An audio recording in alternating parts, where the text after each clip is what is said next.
This is the story of how the world's first industrial nation dismantled itself.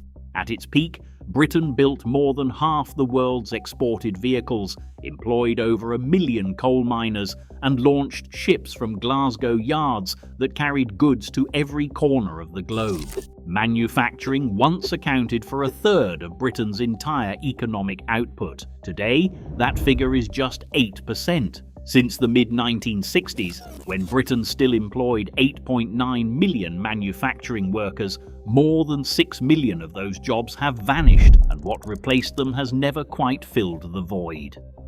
To understand how Britain lost its factories, you have to go back to the beginning, because this country didn't just have factories. It invented the very concept of the factory. The Industrial Revolution started here, in the cotton mills of Lancashire, the iron foundries of the Midlands, and the shipyards along the Clyde. By the mid-19th century, Britain was the workshop of the world, and it carried that identity deep into the 20th century. After the Second World War, the country still had enormous industrial muscle.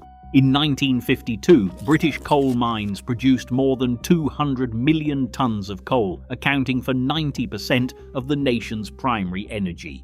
Over 700,000 miners went underground to pull it out. Meanwhile, the car industry was surging. British cars looked good, drove well, and were coveted across the world, and the late 1950s and early 1960s stood as the golden age of British automotive manufacturing. The Mini, launched in 1959, became perhaps the most iconic product of that era. A small car that somehow carried the weight of a whole national identity. But beneath the surface, the cracks were already forming.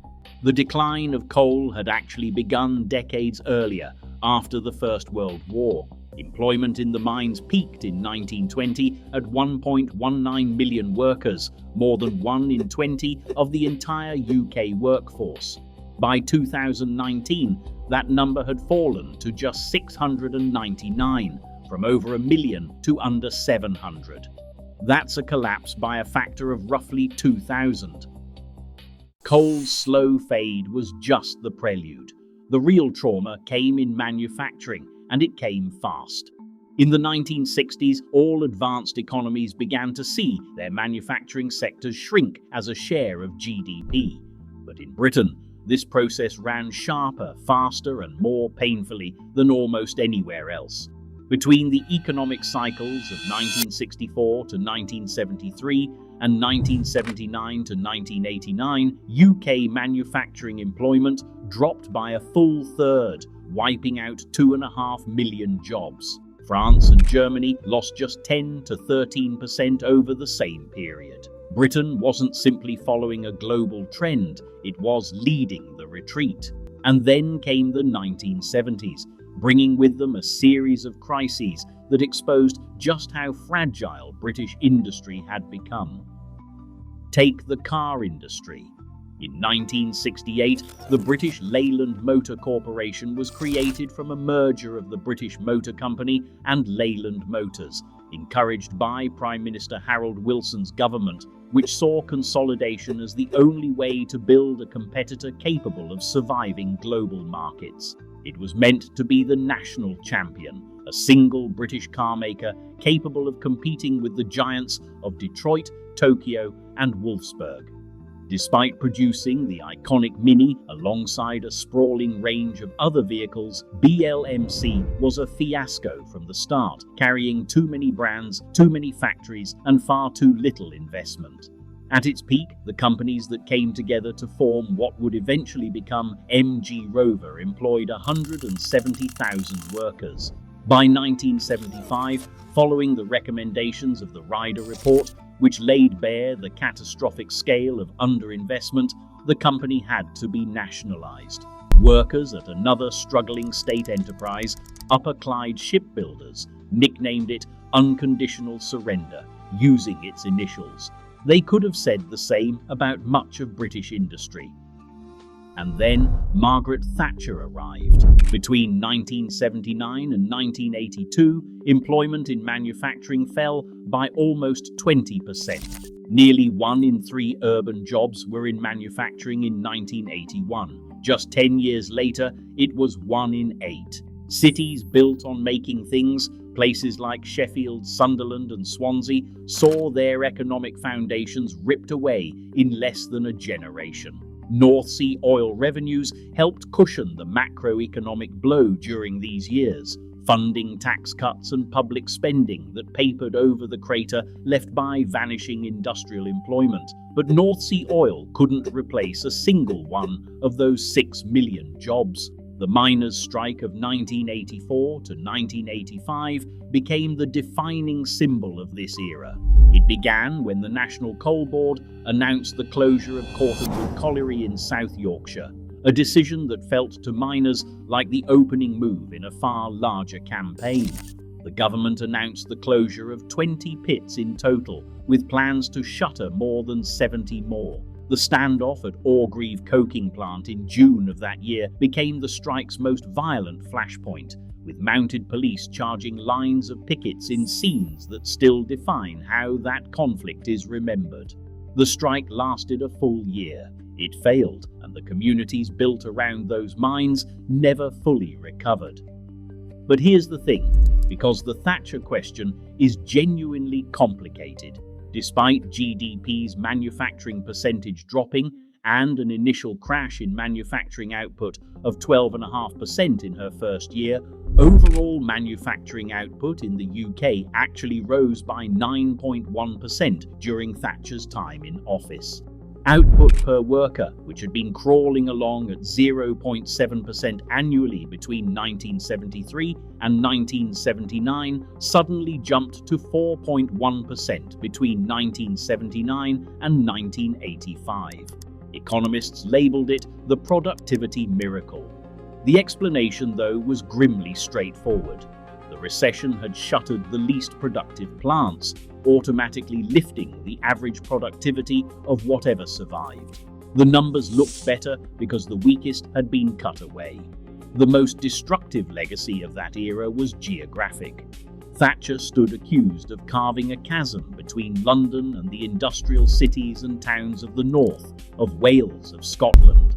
Glasgow, which at the end of the war could still claim to be the workshop of the empire, watched its engine shops fall derelict and its shipyards reduced to wasteland by the 1990s. The British Steel Corporation, privatised in 1988, followed a similar arc, rationalised, restructured, and ultimately shrunk into a fraction of its former self. The prosperity that surged into the City of London's financial sector didn't trickle north. It pooled in the southeast and stayed there.